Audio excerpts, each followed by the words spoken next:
Olá, muito bem-vindos ao canal Prova Técnica e Justiça. No vídeo de hoje, vamos falar sobre adiantamento de honorários de perito e o seu levantamento.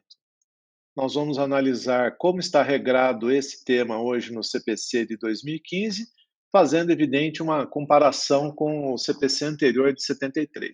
No CPC anterior, como vocês veem na tela, né, o texto do artigo 33 e o seu parágrafo único dizia que, resumidamente, aquele que pede a perícia adianta os honorários do perito. Então, se for pedido pelo autor, o autor adianta esses honorários. Se for pedido pelo réu, o réu adianta esses honorários. Porém, se forem pedidos pelos dois, ambas as partes, aí só o autor adianta os honorários. E se for determinado pelo juiz sem pedido de nenhuma das partes, também o autor é que se responsabiliza pelo pagamento desse adiantamento dos honorários. E no parágrafo único diz que o juiz poderá determinar que o valor seja depositado em juízo. Significa que ele poderá ou não.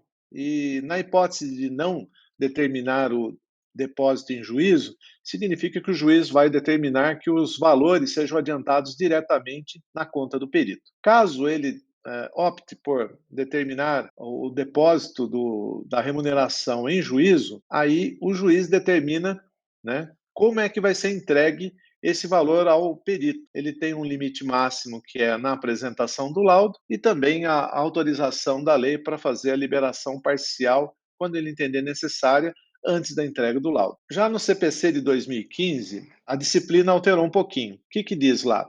Nós continuamos com as mesmas hipóteses, porém é assim: aquele que pedir a perícia, seja o autor, seja réu, se pedir sozinho, esse faz o adiantamento. Se for pedido pelos dois ou só pelo juiz, aí há um rateio. Divide-se o valor do adiantamento dos honorários periciais por conta de cada uma das partes. O que mudou? Antes era só o autor que fazia isso, agora rateado entre as duas partes. Aqui diz também que o juiz poderá determinar que a parte responsável pelo pagamento deposite em juízo, como era antigamente, e que diz que será pago, ou seja, permitirá o levantamento do perito, conforme a disciplina agora do artigo 465, no seu parágrafo 4º, que eu acabei de colocar na tela, que diz aí: o juiz poderá autorizar o pagamento de até 50% dos honorários arbitrados a favor do perito no início dos trabalhos, devendo o remanescente ser pago apenas no final. Significa que ele vai dividir em duas parcelas.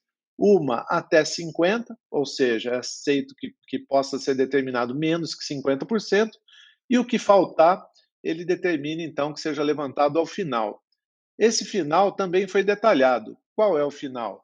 Não é só na entrega do laudo, porque também aqui a parte escrita em verde, vocês podem notar que é na entrega do laudo e após prestado todos os esclarecimentos necessários, sejam eles escritos ou sejam eles também feitos em audiência, né, de instrução e julgamento, na qual pode ser convocado o perito para fazer os esclarecimentos. Então aqui mudou um pouquinho a disciplina, retirou-se a liberdade do juiz determinar o levantamento quando necessário, né? E aqui criaram-se esses marcos temporais. Aqui fica a pergunta: será que a parte também não poderia pedir para que seja feito o depósito em ocasiões diferentes?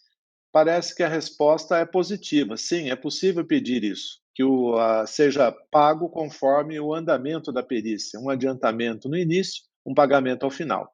É claro que existe sempre o risco da parte sucumbente desistir do processo ou, por algum outro motivo, acabar não fazendo o depósito. Por isso que talvez seja recomendável ao juiz que, se for feito o pagamento direto, o adiantamento seja feito por completo.